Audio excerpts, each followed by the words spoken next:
Okay? All right. Now, we all know that every time you lay down, you have a left extreme for wind and a right extreme for wind, right? Okay. Every time you have what it's worth at its most and what it's worth at its least. Everybody agrees with that? Okay. Concur. Okay. We all know that because those are the extremes of the condition, it doesn't spend the majority of its time there. Okay? So what has to happen is you have to be able to analyze quickly where it spends the majority of the time in that condition. So if we say our left extreme, it's worth left 3 minutes, and in our right extreme, it's worth left 1 minute, it's easy to determine that the center of that condition is left 2 minutes. That's not hard, okay? But what are the swings? We know it's going to swing up to a minute left more or drop off a minute less. So that tells me if I put left 2 minutes on the gun right here, keep it on the left side. if I put left 2 minutes on the gun and I don't shoot when it's in the extremes, which are easy to identify, right? You're like, oh wow, it's blowing hard. You don't, or it's not blowing at all, right? So if you put left 2 minutes on it and don't touch the sight and only shoot in a window that isn't the extremes, you can only be a minute of wind off, right? Now, to show the benefit of that, we know that the center of the condition is left 2 minutes, but you see it building and you want to chase it up. So you put left 3 minutes on, and all of a sudden it drops down to 1 minute. Now you've got 4 minutes the wrong way on the gun. And where's that going to be? That's not going to help you keep it close to center, right? Now, why would you have 2 minutes? The rhubarb. What's that? How did you get 4 out of that? Or why because would you have 2? chased it all the way up to 3. It reverses. You chased it all the way up to 3. Okay. And now it's only worth 1. So you're 2 minutes heavy as compared to 1. Right. You see? Yeah. So you're a whole minute farther. Sorry. Oh, okay. 3 and 1. I got numbers in front of me. Well, no, what you're doing here is if you have a complete reversal for a minute. No, we still have left wind on the gun here. Now we can do the same thing, and it's called this left 2 minutes and right 2 minutes. Then obviously your center would then be 0, right? Yep. But the same thing. If you shoot it with 0 wind on it and only shoot it when it's not in the extremes, you're going to be half as far out as everybody else. Okay. Does that make sense? Yeah. Yeah, it doesn't make perfect sense. The key, what you said, was be able to rapidly identify. That's where I fall down a lot. Well, it doesn't. I understand. Rapidly identify the extremes. Yeah. Yeah. Well, not the subtleties. Right. If you can stay out of the extremes, or hauling ass. if you can stay out of the extremes, you should never be more than a minute out. You know. Now, if the velocity of the wind is less than that big percentage, then you should really not be outside the 10 range. right. That's what I'm saying. So now, while I say you must rapidly find the center of the condition, you have the ability. Those of us with quarter-minute sights. Those of us with quarter-minute sights can move the center of our condition based on what we find 4, 5, 6 shots into it. That, man, I'm still on the right, but I'm not seeing the changes. So we can finally click it, just smooth, make subtle changes. Those of you that have watched me shoot the 600-yard liner, the slow profile, prone slow fire stage, know that I do not like to touch the windage knob, because it is a proven fact that the person that touches the windage knob the most will shoot the biggest group. The more times we just shot 2 team matches. How many times did we move the wind? Anybody that was on my team or his term, how many times did you touch the windage knob? Only touched it twice. Not very much. I ended up with what I started on. Exactly. and there's a reason why you find that median and you just favor a little, an exit 3 and an exit 9.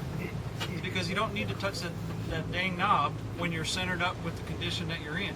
And that's all a coach is trying to do, is to move you to that window where if you break a shot, how many times did I tell you straight away in a team match the other day? Not very many, right? Exit 9. Right. I didn't tell you straight away very many times, did I? Nope. And the reason for that is we all have a wobble area, and that wobble area creates what, Dwayne? A cone of fire? Cone of fire. All right. So the idea is for you to shoot a cone of fire on the safe side. That's why a coach gives you a favor. He doesn't give you a favor to keep it from being in the 9 ring. Right. Coach sees it building, doesn't want to click you, so he wants you to break the shot on the safe side of the condition. So if you turn around and say to me, sorry, that one broke straight instead of an exit 3, I know I can expect a 10 at 9 to come up on the target. Everybody understand? Tracking. I hope I'm not sounding harsh, but that's that. I also believe that if I tell you to favor it, it makes you look harder at the front sight. Definitely. I truly believe that, and that's another reason I like to do it so much. So, everybody understand the theory of keep it close to center? Yes. Does everybody understand the practice of it? Now, let's talk about the process, the shot process for each and every one of you. How many people do not use the shot behind method of plotting in your data book? How many people don't know what the shot behind method is? We got one. Does everybody else use it? Yes. Okay. Get with me later on. The last thing you should look at before squeezing the trigger should be what? Front side. Obviously. Smart ass. Way to go, sir. That's why I went to college. Girl from California. All right, the last thing you look at prior to mounting the gun should be what? Through the scope of the Mirage. The Mirage. Through the scope at the Mirage. You break the shot, what's the first thing you should look at after you come off the gun? Check the scope for the Mirage. The more you do that, the better you will understand the difference. Now, when you look in the scope and check the Mirage, and you know the wind you have on the gun, all right, because you're keeping a good data book. You break the shot, you think about your call, you check the Mirage in the scope again. You say, wow, that picked up a little bit, and I broke it on the left. That's when you hear your butthole slam shut and you go, right. Or, you bounce the call off what you see in the change of conditions. You should be able to tell where that shot's going to be on a target within a couple of inches of where it comes up, before it even comes up. I will tell you that when I break a shot slow prone, I look at the condition, and the condition says, okay, I should be somewhere in a 10 ring, I don't see enough of a change in the wind to cause problems. I can bounce that off my call, and if I am not on call, then either something happened that I missed, or there is a condition that I'm not seeing. And only then will you click. Right. So, Okay, that's good information. now again, this can apply. It doesn't mean that zero is always, no wind zero. You just have to find the right extreme and the left extreme of your condition. And Centermost point of the prevailing condition. just what the smart guy said. Well said. What was that again? Say again. Centermost point of the prevailing condition. So, it's really not very many times will you be in a situation, especially out here where it changes 3 or 4 minutes at a time. Usually the prevailing condition out here is pretty mundane, and your changes will be small, which is what makes this work pretty well.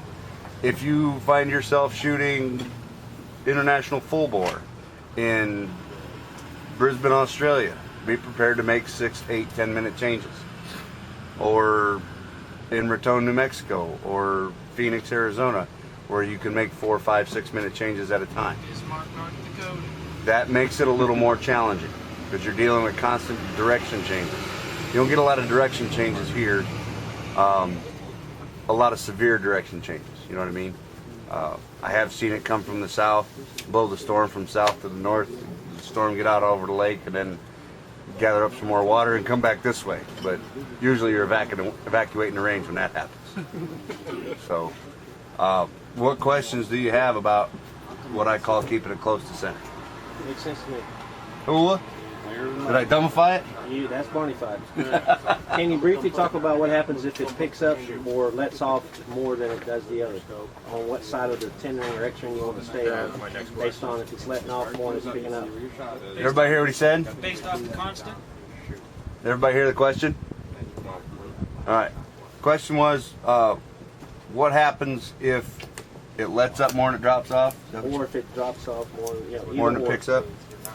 Basically, what is the purpose of keeping your group on the left or right of the X ring? Okay. So you want me to talk about the safe side? Yes. Okay. As it pertains to the extremes, all right, we know that we'll go back to our original example, left 3 minutes and left 1 minute, okay? As it pertains to the safe side, if we know that our left extreme is going to be left 3 minutes and our right extreme is going to be left 1 minute, the safe side would be where you are within the extremes, okay? if you have left 2 minutes on in your center, and you see it bouncing between left 2 minutes and left 1 minute, you know that more than likely the safe side is going to be the right side of the 10 ring, because it's not going to drop down much farther. Okay, you know that because it's cyclical, it's going to come back and probably move towards the left 3 minute area. So if you, when you're in the lower end of your bracket, obviously the safe side, you know, in this particular case, the safe side is the right side of the target. Right? That way when it picks up, you don't get caught with too much wind or not enough wind on the gun. Right. That makes sense, yes. Okay. Talk about, here's another big one. Talk about cycles. If you have the time or the personnel to back you up, and this is something you can really do in training. What we did the other day, Russ did it more than I did it. Russ paid a lot of attention to his clock, watching the time of the cycles as they came. All right, and the cycles we're talking about is, you know, when they call it gusty wind, it's not the one blast of 12 miles an hour. Okay, it means sometimes the wind will be blowing 2 to 3 miles an hour, and other times it'll be blowing 6 to 7 miles an hour. Okay, and it'll come back down and it'll go back up. So what you can do is time those cycles so that you know when you have the least amount of wind to deal with, how long you have to burn up as many shots as you can. Somebody, I don't remember who told the story, but when Chief Atkins was the head coach of the team, and we moved back to the 6 and the Dogs of War, he told everybody go get some ice cream or something, come back in an hour, because he knew that later on in the day the wind would lay down. That's just from coming up here for 50 years, you know that, right? So there are predictability patterns to what goes on out here. A lot of it comes from familiarity with your environment, but some of it comes from observation, diligent observation, and you know, keeping a clock, watching the pattern. You know, if the predominant condition today was where it was coming from about 1 o'clock, then you know if it was coming from 10 o'clock, it wasn't going to stay there long, right? So don't chase it down there. Let a couple minutes pass, watch your clock, keep a timer, and as you see it start to come around, you're back in your familiar condition, and you can blast away when you have your condition back. You also should have that internal clock in your head too. And if you start paying attention down the road, you'll start to think in your head. You'll be like, all right, I'm breaking a shot, and it's been pretty close to 2 minutes now because I shoot one shot already, and I'm slow shooter. And in a way, you know, you should be thinking to yourself, you know, it's probably going to start building right now. I'm in that bottom side part of that cycle, and it's probably going to start building based off of what I've been watching for the last, during the prep period / while the other guy was shooting and I'm watching and scoring at the same time. What this cycle's doing, alarms should be going off in your head going, yeah, it should be tapering off. And don't get me wrong, it's not a perfect science by any means, but it's another tool in your toolbox to use as an indicator. Something should be going off in your head going, you know, it's probably going to start picking up here shortly. I like that. Yes. It's great. Awesome. I'll give you a personal example. I've had Brandon Green, as you all well know, is one of the guys I worked with a lot when I was at the Marksmanship unit. And we worked a lot of it when we went to the Creedmoor Cup in San Diego. The next day we squatted ourselves and I made Junior a bet. I'm like, all right, here we go. It's going to be you and me. Which side do you want to be on? Because Dennis let us squat ourselves, so we shot next to each other all the way back. And we were tied within 2 X's going to the 600. And Junior finished about 4 minutes before I did, and I had him by a point. And now I'm in a cycle of the wind that I haven't seen nor shot through yet. I got my little handy dandy timer going, and I'm waiting and I'm waiting and I'm waiting. I have 4 shots to go. I had 4 shots to go when I started to wait. I had about 6 minutes remaining. Waited and I waited and I waited. I'm down to 1.5 minutes with 4 shots to go, and I'm still in a condition I haven't seen yet. But just as he said, I know it's got to be coming back. So I knew the condition that I had and I was comfortable with, and this condition that I hadn't seen, but I knew what it was going to do. So what I did is I split it in half, shot my first shot, hung a 10, made a correction, and shot the next 3 shots in 45 seconds to win the match 5 points. Wow. Who was on the line the other day when I was coaching and made him hold up? That was you, Dan. Yeah. Same exact center. So I apologize. There's a lot of things I take for granted, thinking that we all know. Can't win if you don't play. You can't learn if you don't ask. All right. Try to make myself available, give you tips, recommendations of things that I see. If there's something you don't understand or have a question about, please ask. Because, you know, I'll be perfectly honest with you. Just me talking about it makes me better at doing it myself. You know. And that's why I encourage you guys to talk with each other about it. Because the more you talk about it, the better it'll make you. Okay? Make you more aware of what you're doing.